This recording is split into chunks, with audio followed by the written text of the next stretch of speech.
In an America fractured by economic uncertainty, cultural upheaval, and generational estrangement, some voices resonate louder than ever. For a growing number of young Americans, especially those disillusioned, alienated, or seeking identity, Nick Fuentes offers more than just commentary. He offers clarity, with a raw mix of rage, contempt for mainstream institutions, and a promise of belonging. Fuentes speaks to feelings many young people struggle to articulate. The fact that he does so loud, unfiltered, and seemingly authentically is precisely why many are listening. Yet unpacking this phenomenon requires more than outrage. It demands a sober examination. Who are these listeners? What voids is Fuentes filling? And what does it say about the state of contemporary America, socially, psychologically, and politically? The age of disaffection. Why young people feel they have nothing to lose. Over the last decade, many young Americans have grown up in a landscape defined by stagnant wages, rising living costs, inequality, unequal opportunity, and cultural shifts that leave some feeling unmoored. For these individuals, traditional narratives of upward mobility, study hard, get a job, build a stable life, feel hollow. As social bonds fray and communal structures weaken family, church, neighborhood, stable long-term employment, there is a growing sense of isolation and rootlessness. For young men in particular, especially those who feel they have been marginalized or discounted in conversations about race, privilege, or social justice, Fuentes' message can feel like validation. As one commentator put it, his appeal stems from isolation, loneliness, the collapse of community, digital tribalism, and a deep hunger for belonging. In that sense, listening to Fuentes is less about embracing every hateful statement and more about grasping at identity and solidarity in a world that often feels indifferent. The allure of authentic outrage, rejection of polished politics. Mainstream politics and media often come dressed in caution, compromise, and euphemisms. For many disillusioned youth, raised on internet memes, rapid-fire social media, and blunt cultural critique, that polished, measured discourse feels hypocritical, tepid, or disconnected. Fuentes offers something different, a brash, unfiltered, emotionally charged rhetoric that cuts through nuance and speaks in absolutes. His strength lies not in subtle debate, but in outrage, in proclaiming the unspeakable, mocking taboos, and positioning himself as telling it like it is. This no-holds-barred style can be perceived as authentic, especially coming from someone outside the polished corridors of power. Moreover, Fuentes' content is packaged for the internet generation. Live streams, short clips, provocative memes, edgy humor, all consumable, shareable,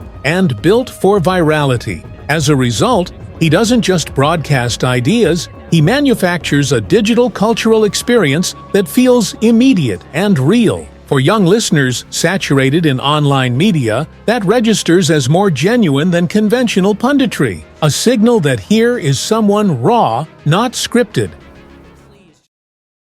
Identity, belonging, and the promise of truth. Psychological and social pull. Beyond rhetoric, Fuentes offers identity, a cultural, racial, and religious identity that positions listeners as part of a threatened majority. He frames the world as one in which traditional values, demographic majorities, and cultural norms are under siege. For young people feeling dislocated or disrespected, that narrative carries a powerful emotional resonance. More than ideology, it is a call to belong. As seen with the rise of his followers, often termed groypers, this isn't just a passive fan base.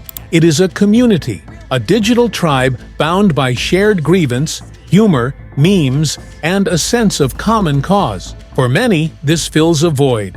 Social disconnection, alienation, loneliness. In a moment when so many traditional social anchors, like neighborhood, job stability, stable institutions, feel eroded, such a sense of belonging, even if rooted in anger, can be deeply seductive.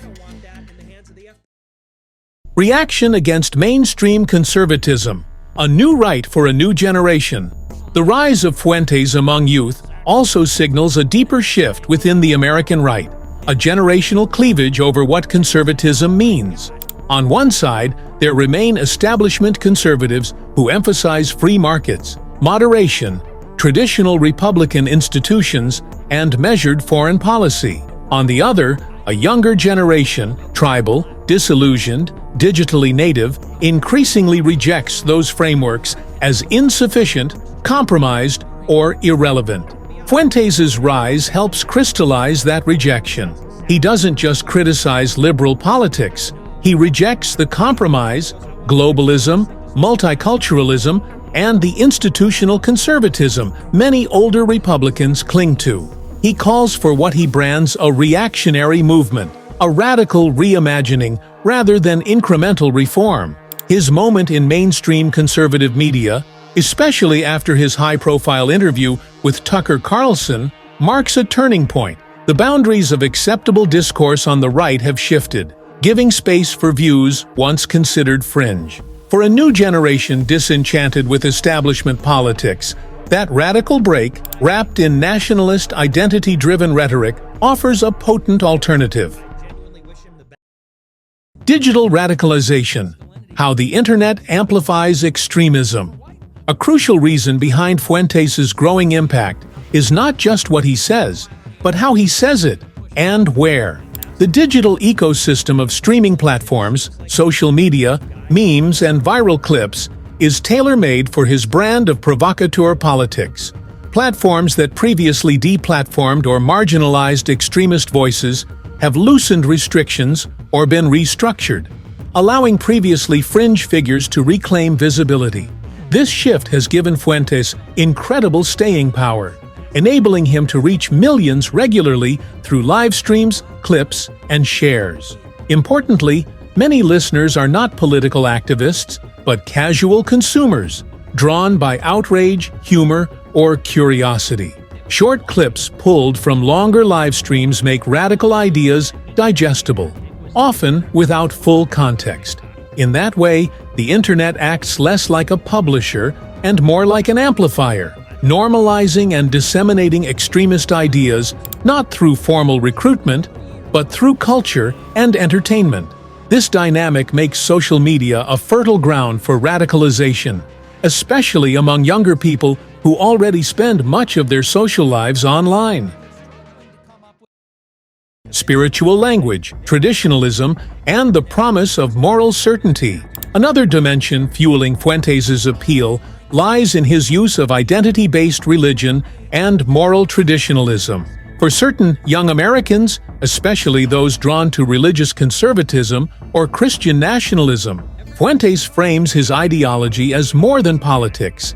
He casts it as a moral mission, a defense of ancestral values, and a return to order in a world that seems chaotic and morally adrift. This invocation of religious and cultural identity offers psychological comfort, a sense of roots, purpose, and righteousness. When institutions, political, academic, media, seem corrupt, distant, or untrustworthy, religion-based narratives of identity and moral clarity can feel stabilizing and redemptive. In that way, Fuentes doesn't just sell grievance, he sells a worldview, a rigid framework where identity, faith, and politics converge. For some young listeners, that convergence matters more than policy nuance.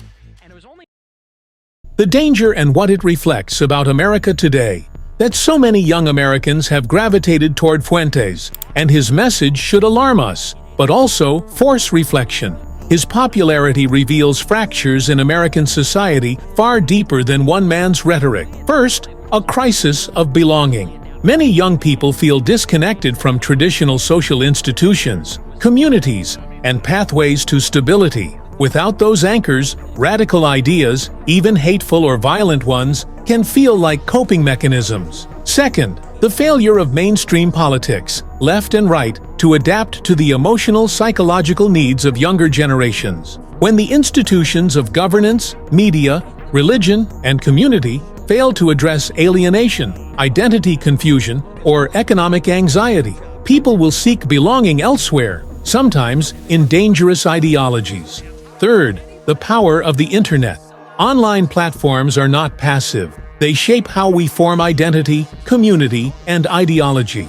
Without robust moderation, transparency, and critical media literacy, the risk of radicalization grows, especially among digitally native youth. Finally, the normalization of extremism. When extremist voices are given a seat at the table, interviewed by mainstream media, discussed in political circles, they lose the fringe stigma. For some young listeners, that normalizing shift can make radical ideas feel like legitimate alternatives. The mainstreaming of such ideas carries real risks for social cohesion, democracy, and minority rights. While some defenders of Fuentes argue he simply reflects legitimate discontent and that shutting him out amounts to censorship, the larger danger lies in what his rise reveals: a society in which too many feel unseen, unheard, and unmoored.